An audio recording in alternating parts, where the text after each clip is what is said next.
What's up, everybody? Jonathan here, back again with another course preview. This time we're at Waterworks Park Disc Golf Course for the Kansas City Wide Open presented by Discraft. Now, this course is sponsored by Dynamic Discs, so huge thank you to them for being the course sponsor here. And we're doing things a little bit differently this time at Waterworks. We're going to have Isaac Heinen, who's a local Discraft sponsored pro, show us the lines of this course, and a big thank you to him for doing that because he does a lot better job at it than I could have. So without further ado, let's go ahead and get into it. Alright, so this is going to be the layout for Waterworks for the Wide Open. There's lots of different pin positions, but starting on hole 1, it's going to be in its most famous pin position, the long, 508 feet. And we're so happy to have brand new Mach X baskets out here as well. And really, the play on this one is to get over the hill, over that ridge you see down there. Throwing something long and straight as you can, because you don't want it to hyzer out too far to the left, because then you're far away from the basket. Although, if you can have a putt like this, this is a long par 3, but it's going to be mostly 3s. I'm going to be surprised to see more than a few 2s. Moving over to hole 2, 378 feet, but very much uphill. This is going to be a real pump for a lot of players. The basket actually sits on top of the hill on the flat, and Isaac throws pretty much the perfect shot. You want to throw it just over that bush to the left, and you can see this thing land. That is definitely circle 1. So if I could ever have a putt like he's got on this one, I would be very, very happy. And if he can do it during the tournament, then I'm guessing that he would be too. So that's going to be a bonus too, I think, for a lot of players. All right, hole number 3. Not a very long one at 244 feet, but this is a dangerous one. This is a hole that a lot of folks are either going to have a 2 or a 4 on it. And the reason is this is an island hole, so you have to make it down that lower shelf to be safe. This, I think, is the preferred play, a soft hyzer with a mid-range or a putter that's not going to skip way down the hill. Make sure you don't get it too high because those trees are easy to miss. This flex forehand is also a good line to use, something really stable that'll come back. This is the drop zone, so not an easy drop zone, not going to guarantee you a par from there.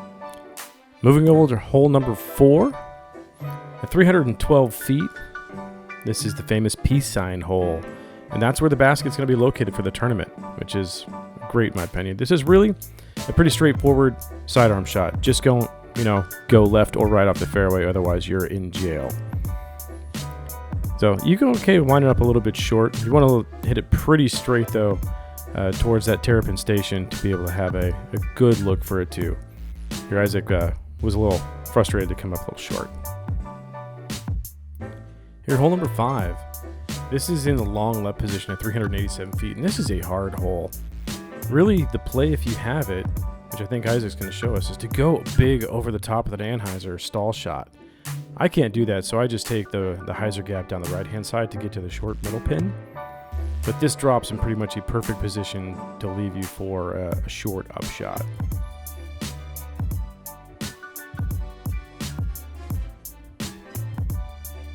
Yeah, as you can see, you get in the clearing here. This is a nice, simple approach to the basket to take a 3. Not going to see many 2s on this at all. All right, hole number 6. This is the first of the 2 par 4s on the course today. So this is a par 56 layout. This is in the long right position. Is going to be going uphill, and the one thing you do not want to do is kick right into those trees or possibly down back into 5's fairway. But you do want to get up far enough, basically to the star, to make a nice easy up shot to the basket here. Here, this is a little short of an ideal landing zone, but it's still a very doable birdie. Isaac plays a great little soft Anheuser up there. A little longer putt than you would want to have on this hole, but this is not the easiest one, but a 4 is not a bad score on it either.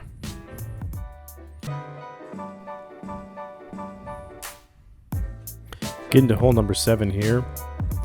It says it's 253 feet, but it plays uphill with a low ceiling. Now there is a hyzer route to go by the parking lot because there's no Mando, but the preferred route is going to be this sidearm right down the gut, kind of a flex forehand. Ideally, you want to get on top of the hill and then get a little skip towards the basket this way. I think that's going to be the best way to get it too.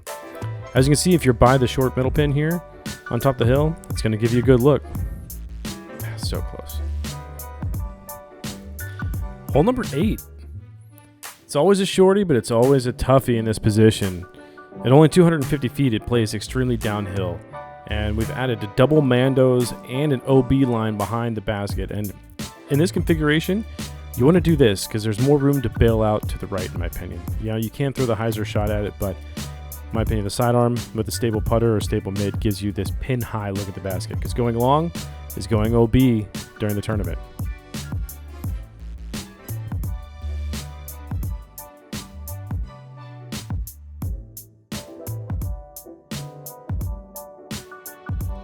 All right, moving over to hole 9. This is the first of 2 temp pads that we're using. They're sidewalks, so they're concrete, which is nice. And this was pushed back a little bit to make it more safe for the drives that are coming down 8. They can get close to T-pad. But this is not an easy shot.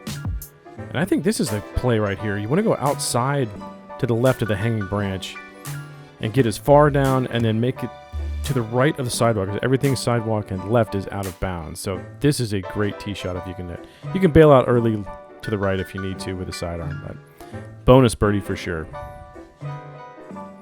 Hole number 10. 289 feet doesn't sound like a long ways, but you're going so far back up the hill that this is by no means in the must-get category. So this one's really up and to the left, so you got to throw something hard and straight to flippy to get all the way up there. I believe this is an Undertaker in Isaac's hand. I would probably do a Sheriff from DD, but you just have to crank it up there to get pin high.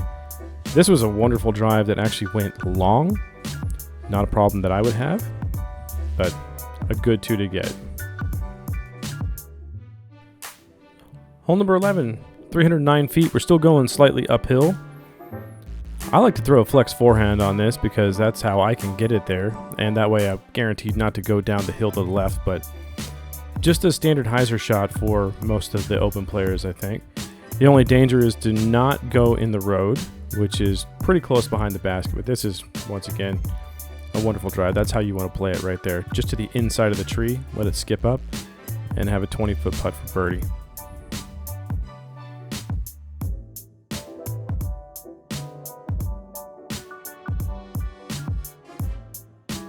Moving on to hole number 12. You got the double Mandos right off the tee, which make it very difficult to get the angle correct.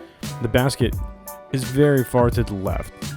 So you can throw a hyzer, like we're going to demonstrate here, but you can't hit the tree that's directly in front of you. You really got to cut it tight, just like that, to be able to get it to the basket. But something a little flippy. Flip up hyzer, a hyzer flip will work.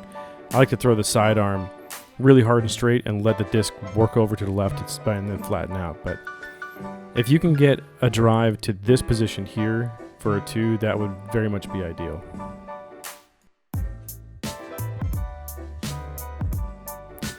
Hole 13, the second of the 2 par 4s on the course and the second of the 2 temp pads we're using from the sidewalks. So everything to the sidewalk and left is going to be out of bounds, and this is what you want to do. Play something that's going to flip and then maybe flatten out a little bit towards the end to get onto the hill to give you an easy upshot for the birdie 3. Now, my money's that some of the pros playing in this tournament are probably going to eagle this one. Now, hole number 14, probably close to tied with hole number 1 for the most iconic hole at Waterworks. This pin position comes in at 485 feet, but it's downhill, and this is just a fun shot to throw. You do have to be wary of the road OB long, and in this one, if you do go out of bounds, there's going to be a drop zone. So you really want to watch out. Don't test that road off the drive, because this is one that most of the open players will want to get a 2 on. All right, hole number 15, 290 feet. Really the only option, if you have a sidearm, is to throw a sidearm on this shot. The way it slopes, the way the basket position is, it just makes sense. Now, we're actually throwing to a different position on this one. It's a little shorter to the right because we're having some problems with the sleeve, but that'll get moved before the tournament.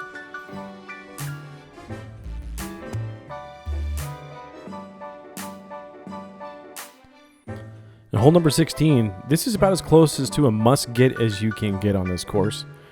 299 feet. Plays a little bit downhill in my opinion. Really, all you need to do is miss the big tree to the right, which, demonstrating this shot, doesn't quite miss it, but stays safe. But that tree will knock you OB in a heartbeat.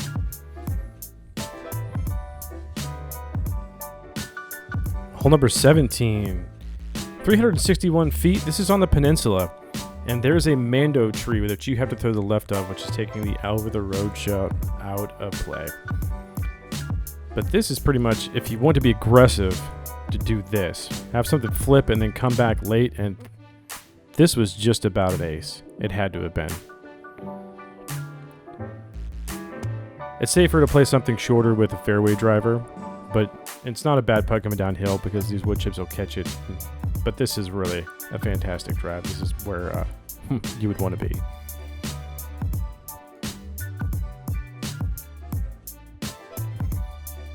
All right, hole 18 is going to be in the long middle, 328-foot position. This is a hard shot. This goes way uphill at the end. You have to have just the right shot shape. Once again, big thank you to Isaac for coming out and doing this and showing us the lines on this course. He's got that big Z nuke in his hand, which has been really working for him this entire round. And that is pretty much exactly how you want to play this hole. It's a lot straighter of a shot than you actually think it is. And if I could ever land a drive there, I would die happy.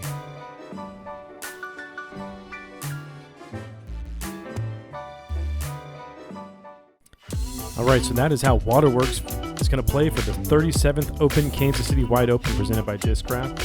Thank you once again to Dynamic Disc for being the sponsor for this course. Next week, we're going to have Wyandotte County Park.